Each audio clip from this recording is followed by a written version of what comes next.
dream. It's also about their dream. Ano yung gusto niya? Hindi lang yung dream income mo, kailangan makita mo din yung dream income niya na unti-unting natutupad. Tuparin ang kanilang mga pangarap. Alam niyo, lagi yan sinasabi sa amin sa IMG, no?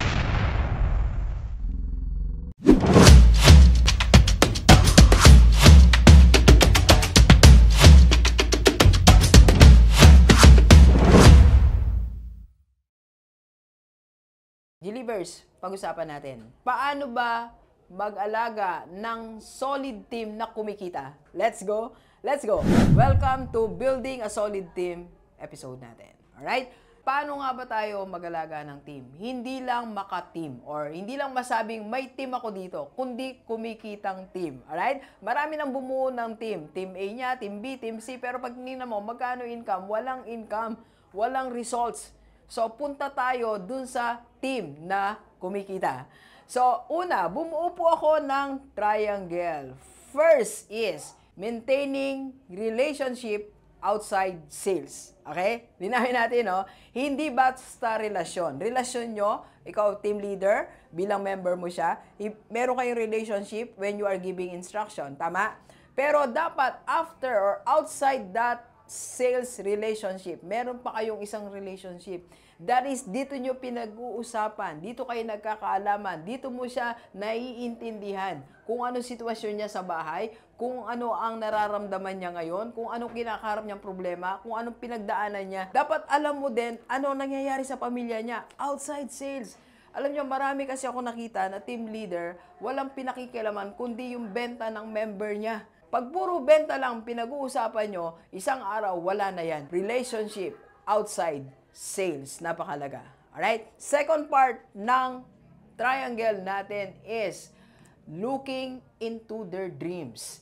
Yung dream nila, it's not only about your dream, it's also about their dream. Ano yung gusto niya?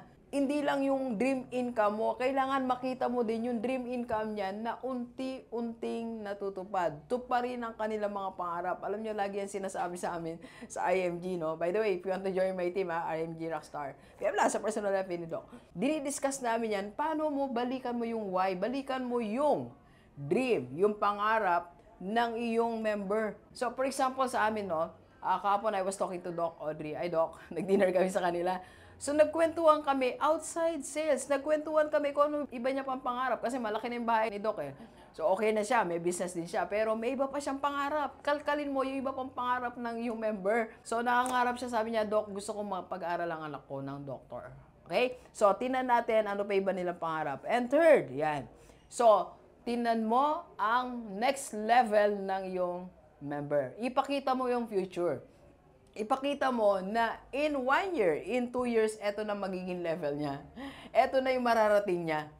At dito kayo papunta. Alam niyo, like kung sinasabi yan sa team ko po, eto dito tayo papunta. Eto yung tatahakin natin. Dito tayo makakarating. Eto yung destination ng rockstar.